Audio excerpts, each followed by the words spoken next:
1950년 6월 25일 04시 포탄의 굉음과 함께 비극은 시작됐습니다. 작전명 폭풍. 조선민주주의공화국은 선제 타격작전 계획에 따라 38도선 전 전선에 걸쳐 남침을 개시하였습니다.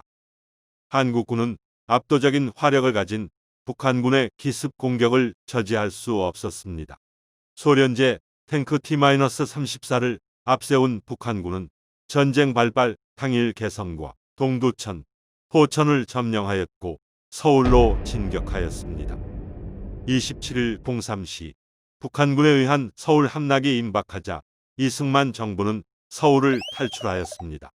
게다가 공산군의 남하를 지연시키기 위해 28일 02시 한강대교를 폭파했습니다. 당시 서울 시민들은 정부로부터 어떠한 정보도 듣지 못했습니다. 오히려 라디오에서 나오는 정부를 믿고 동요하지 마라, 서울을 사수하겠다는 말을 믿고 피난을 가지 않은 상태였습니다.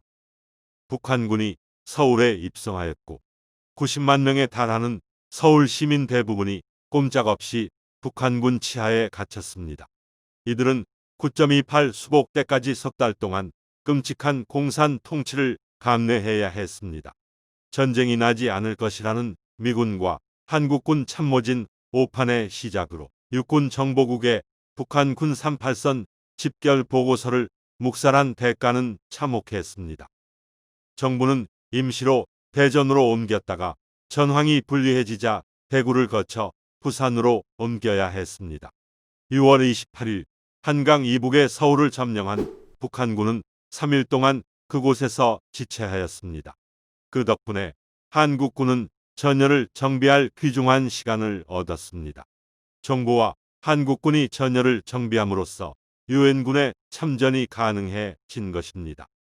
휴가지에서 북한의 남침 사실을 보고받은 트루먼 대통령은 경로하였습니다. 그는 우리는 모든 수를 써서 그들을 막아야 한다 하였습니다. 수천 마일 떨어진 작은 나라 한국에서 지금 벌어지는 사태는 모든 미국인에게 중요합니다. 공산주의 세력이 한국을 침략했다는 사실은 세계 다른 지역에서도 비슷한 공격 행동이 있을 것이라는 경고입니다. 유엔은 신속히 움직였습니다. 유엔 안보리는 북한의 남침을 침략 행위로 규정하고 38도선 이북으로 북한군의 퇴각을 요구했고 북한이 이를 무시하자 이틀 후인 27일에는 유엔군의 파병을 결의했습니다. 7월 초 유엔군을 지휘할 통합군사령부가 설치되고 맥아더가 유엔군 사령관에 임명되었습니다. 대한민국을 도우려고 파병 16개국, 의료 지원 5개국 등 총 21개국이 6.25 전쟁에 참전했고 39개국이 물자 지원을 하는 등 총 60개국이 지원에 나섰습니다. 8월 초 북한군에 밀려 후퇴한 국군과 유엔군은 마침내 낙동강을 최후의 방어선으로 하기에 이르렀습니다. 특히 대구로 통하는 전술적 요지인 칠곡군 다부동에서는 55일간이나 치열한 전투가 벌어졌습니다. 고지를 10여 차례나 뺏고 빼앗기며 북한군 2만 4천여 명, 국군과 유엔군 1만여 명의 사상자가 나오기도 했습니다. 전선의 상황이 너무 급해 학도병 등으로 신병을 받아도 이들을 제대로 훈련시킬 여유가 없었다. 이들은 겨우 3-4시간 동안 기본적인 소총사 훈련과 수류탄 투척 요령만 습득한 뒤 곧바로 전선으로 투입됐다. 희생자는 계속 늘었고 고문관으로 불리는 신병들은 계속 도착했다. 한바탕 격전을 치르고 나면 부대원의 30에서 40%가 사라졌다. 나중에는 분대장이 자신에게 배속된 분대원의 얼굴과 이름도 모른 채 전투에 나서는 지경에 이르렀다. 군적도 없이 죽어간 무명용사들, 그들은 대한민국의 오늘을 떠받친 주역이다. 1950년 9월 15일 맥아더가 이끄는 유엔군은 인천 상륙작전을 감행했습니다. 유엔군 상륙부대가 한반도 충부에서 북한군의 퇴로를 차단하면 낙동강전선에 유엔군이 대반격을 한다는 계획이었습니다. 상륙작전 후 전세가 완전히 역전되었습니다. 이제는 38선을 넘어 북진할 것인가가 문제였습니다. 이승만은 북한의 침공으로 38선은 없어졌으며 이 기회에 북한 정권을 몰아내야 한다고 생각했습니다.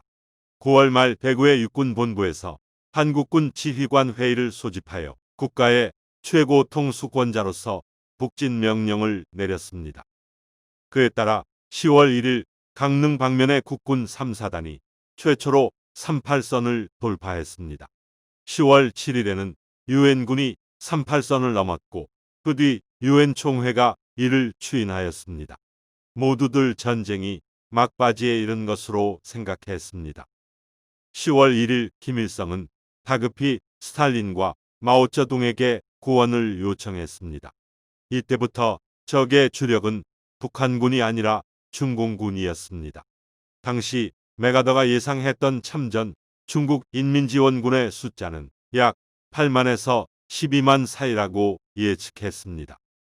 하지만 실제로 당시 참전했던 중국인민지원군의 숫자는 거의 60만 명 이상으로 확인되었습니다. 1950년 12월 25일까지 한만국 경선까지 진격해서 전쟁을 종결하려고 했던 메가더의 구상은 대규모 중국인민지원군의 참전으로 좌절하게 된 것입니다.